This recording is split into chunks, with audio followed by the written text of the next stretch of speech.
गोवा राज्यातर्फे Goa biodiversity conservation award हा पुरस्कार मला जाहीर केला गेला आहे। हा पहिल्यांदाच म्हणजे ग्रीन टीचर म्हणून म्हणू शकता त्या पुरस्काराचं नाव असू शकतं, कारण का हा जो पुरस्कार आहे जास्तीत जास्त हे पुरस्कार जे आहे ते सायंटिस्ट लोकांना दिलेले आहेत आणि त्यातल्या त्यात हा पुरस्कार जो आहे ते खालच्या पातळीवर येऊन त्यांनी मला म्हणजे प्रायमरी लेवलच्या टीचरला बहाल केले। नमस्कार, मी संकेत सुरेश नाईक, राहणारा मणेरी म्हणजे तिराळी खोरा जो आहे, खोरे जे आहे त्या खोऱ्याच्या परिसरात मी राहतो। माझं गाव आहे दोडामार्ग तालुका, तिथे राहतो। लहानपण जे आहे ते संपूर्ण गोव्यात झालेलं आहे, म्हणजे तिराळी नदीच्या काठावरतीच शापोरा नदी म्हणून आहे, तिची ओळखली जाते तिला। पेडणे तालुक्यातील मामाच्या घरी तिथे माझा लहानाचं बालपण झालं सर्व माझं।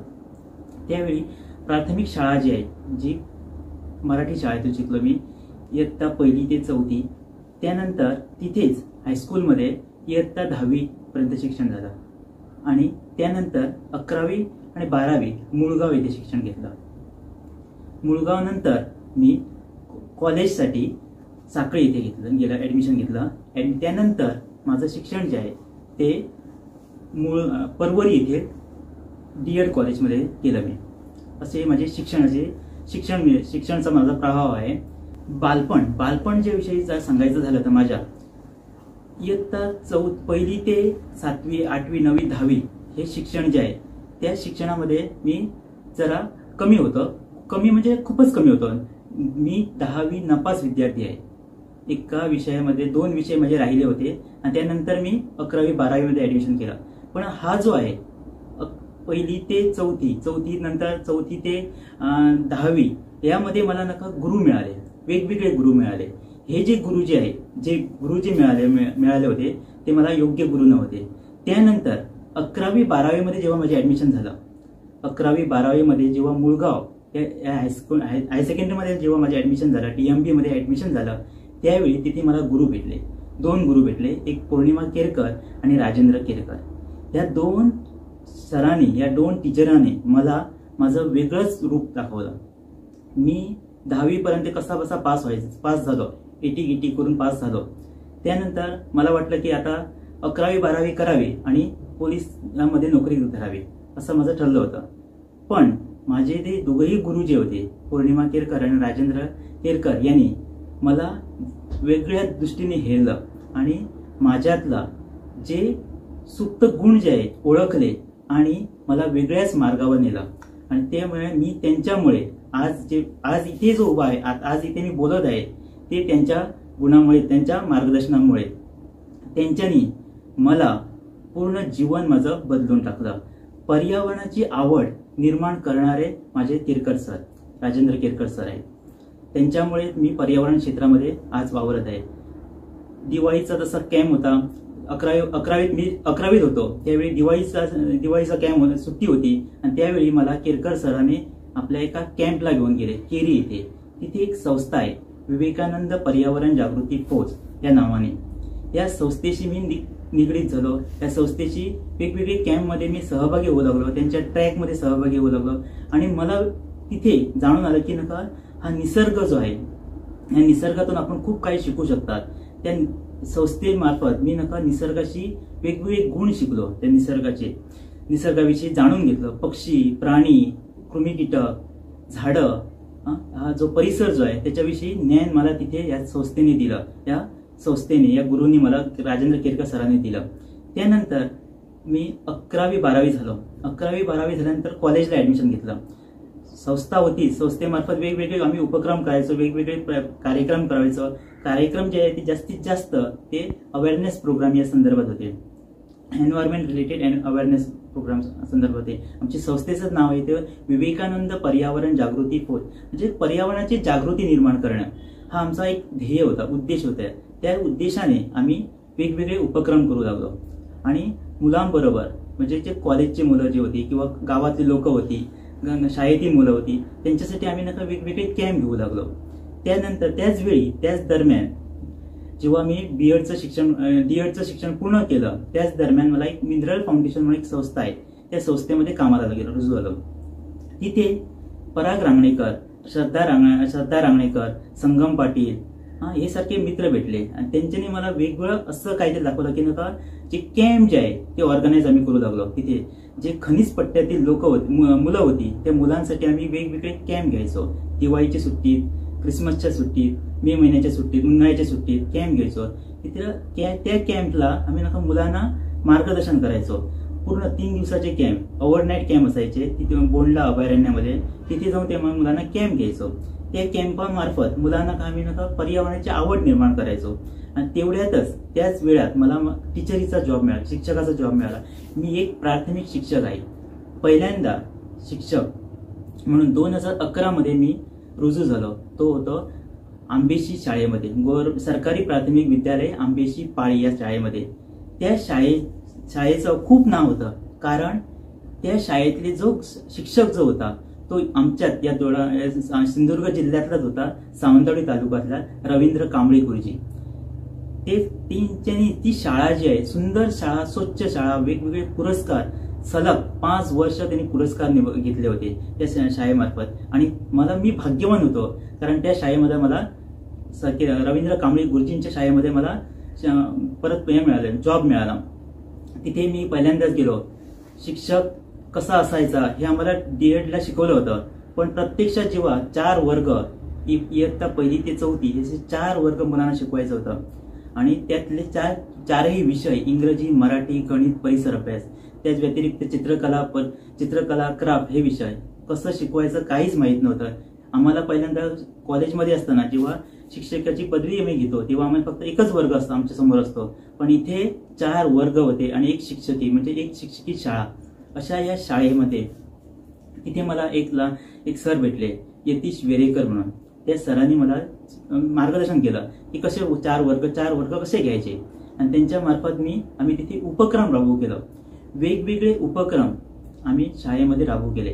म्हणजे मुलांना एखादा भाषा विषय, परिसर अभ्यास विषय, गणित विषय हे जास्तीत जास्त आकलन होण्यासाठी आम्ही वेगवेगळे उपक्रम राबवायला सुरू केले. ते उपक्रम असे सर्व उपक्रम जे होते ते अध्ययन निष्पत्तीवर आधारित होते. अध्ययन निष्पत्ती म्हणजे काय, तर अध्ययन निष्पत्तीवर आधारित पूर्ण पाठ्यपुस्तक असतात. त्या पाठ्यपुस्तकावर वेगवेगळे घटक, उपघटक असे विभागले असतात, म्हणजे पाठ असतात. त्यामार्फत आम्ही वेगवेगळे उपक्रम आखायचो.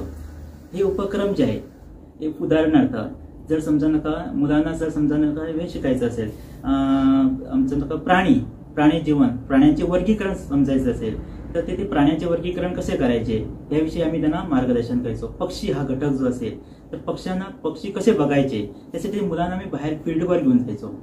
त्या फील्ड दरम्यान जेव्हा आम्ही बाहेर भ्रमंतीवर घेऊन जायचो तेव्हा आम्ही रिसोर्स पर्सन मागवायचो. म्हणजे उदाहरणार्थ रमेश झरमेकर, तर ओमकार धारवाडकर, गजानन शेट्टी यासारखे रिसोर्स पर्सन आमच्याकडे यायचे आणि ते मुलांना आपल्या खर्चाने मुलांना बाहेर घेऊन जायचे. त्यांचे बायनॉक्युलर, फील्ड स्कोप मधून मुलांना पक्षी दाखवायचे. आणि हा पक्षी निरीक्षणाचा कार्यक्रम आम्ही एक उपक्रम हाती घेतला. हा उपक्रम जो आहे तो पूर्ण पाठ्यपुस्तकावर आधारित होता. कारण मुलांना एखादा समजा सांगितलं की बुलबुल कसा असतो तर मुलांना माहित नाही. म्हणजे पुस्तकामध्ये कसं म्हणजे कृष्णधवल रंगाचे पक्षी आहेत, कारण त्यांचे ब्लॅक अँड व्हाईट पुस्तकं आहेत. त्यामुळे तो बुलबुल जो आहे तो काळात असायचा. पण त्या व्यतिरिक्त तो बुलबुल जो आहे जेव्हा आम्ही बाहेर जाऊन बघतो तर तेव्हा बुलबुलला वेगळाच रंग असतो, पांढरा रंग असतो, त्याच्या गळ्यामध्ये नेकलेस असतो, त्याची चोचीच्या वरती मिश्या असतात आणि मिश्या जे आहेत ते लाल रंगाचे असतात.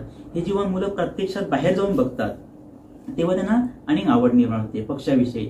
असे कितीशे पक्षी जे आहेत ते आम्ही मुलांना फील्डमध्ये म्हणजे जंगलात फिरून भ्रमंती करून आम्ही त्या मुलांना दाखवले. हे झालं उपक्रम. हा एक उपक्रम. असे काही उपक्रम आम्ही शाळेमध्ये अजूनही, आता सध्या मी पुनर्वसन शाळा इथे शिकवतो. सरकारी प्राथमिक विद्यालय पुनर्वसन शाळा या शाळेत शिकवतो. तिथे माझ्याबरोबर धाकटू पाटील सर आहेत, स्मिता टीचर आहेत. त्यांच्यामार्फत आम्ही सर्व मिळून वेगवेगळे उपक्रम आखतो आणि कार्यक्रम करतो. 11वी 12वी माझे जे आहे ते DMB हाय सेकंडरीमध्ये झाली मुळगाव येथे. तेथे मी शेवटच्या भागावर बसणार विद्यार्थी, म्हणजे 1ली ते 11वी 12वी पर्यंत मी लास्ट बेंचीस म्हणून ओळखायचो. पण त्या हाय सेकंडरीमध्ये मला पहिल्यांदाच मान्यवर म्हणून घेऊन गेले, म्हणजे व्यासपीठावर घेऊन गेले. म्हणजे लास्ट बेंचवर बसणारा मुलगा जो आहे तो जेव्हा मान्यवर म्हणून येतो तर खूपच तेव्हा मला खूप आनंद वाटला. म्हणजे प्रेरणा मिळाली असं इथून त्या मान्यवराचे व्यासपीठावर घेऊन आल्यानंतर. कारण का मी काय शाळेत उपक्रम केलेले आहे ते त्यांना तिथे ऐकायचे होते. मी चालवलेले जे उपक्रम होते ते त्यांना ऐकायचे होते. कारण त्याचबरोबर मला वेगवेगळे शाळेमध्ये उपक्रम करतो. गेली 10 वर्ष मी शाळेमध्ये, त्याचबरोबर आमच्या संस्थेमार्फत गेली मागची 10 वर्ष म्हणजे एकूण 20 वर्ष झाली या मी पर्यावरण क्षेत्राशी निगडीत आहे. त्यामुळे मला गोवा राज्यातर्फे गोवा बायोडायव्हर्सिटी कन्झर्वेशन अवॉर्ड हा पुरस्कार मला जाहीर केला गेला आहे. हा पहिल्यांदाच म्हणजे ग्रीन टीचर म्हणू शकता त्या पुरस्काराचं नाव असू शकतं.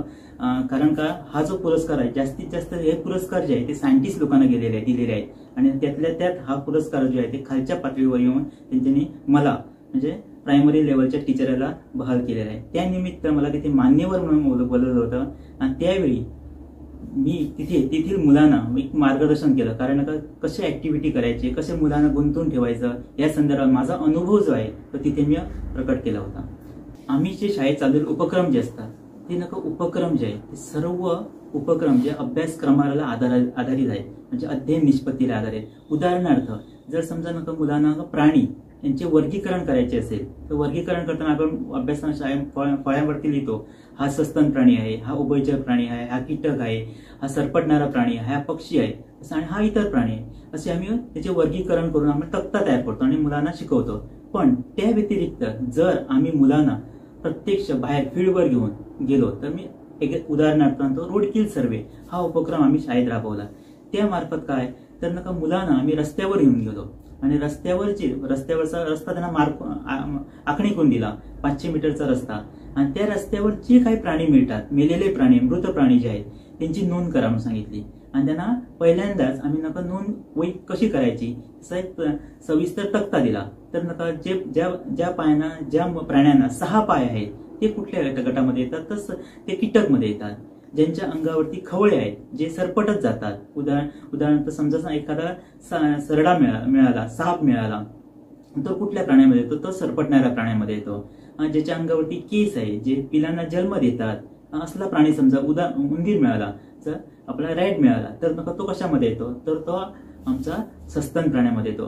जेव्हा आम्ही मुलांना प्रत्यक्ष फील्डवर घेऊन जातो तेव्हा त्यांचं मुलांना ते आकलन राहतं आणि ते आजन्मात राहणारा ज्ञान आहे.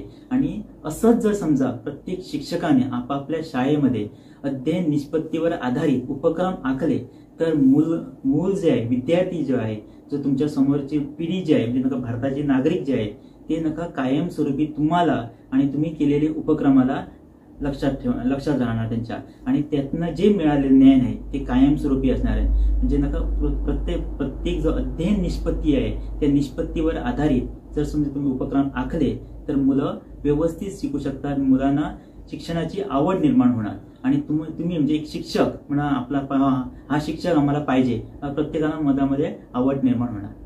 मी खरंच भाग्यवान आहे कारण मला जॉब मिळाला तो सुद्धा शिक्षकाचा. आणि कारण आमच्या समोर जी आहे ती पिढी जी आहे, जी मुलं जी आहेत ती खूपच म्हणजे प्राथमिक मुलं असल्याकारण, प्रायमरीची मुलं असल्याकारण ती नाजूक असतात, कोमल असतात. त्यामुळे त्यांना जे ज्ञान देतो आम्ही ते त्यांच्या कायमस्वरूपी म्हणजे आता आजही मला जे माझ्या प्रायमरी शिक्षकाने मला शिकवलं ते मी कायमस्वरूपी आठवणीत राहणार. कारण जेव्हा मी कॉलेजमध्ये जातो किंवा इतर पुढे शिक्षण घेतो तेव्हा ते शिक्षक आम्हाला आठवत नाही, पण प्रायमरीचे शिक्षक जे ते आम्हाला कायमस्वरूपी आठवण राहतात. त्यासाठी एखादा उपक्रम केला तर तो जो आहे तो मुलांच्या कायमस्वरूपी आठवणीत राहण्याला पाहिजे. कारण इथे एक एक्झाम्पल देऊ शकतो मी. एक दुर्वा पाटील म्हणून नावाची एक माझी विद्यार्थिनी आहे. आम्ही त्यांना पक्षी हा उपक्रम आम्ही आखला होता.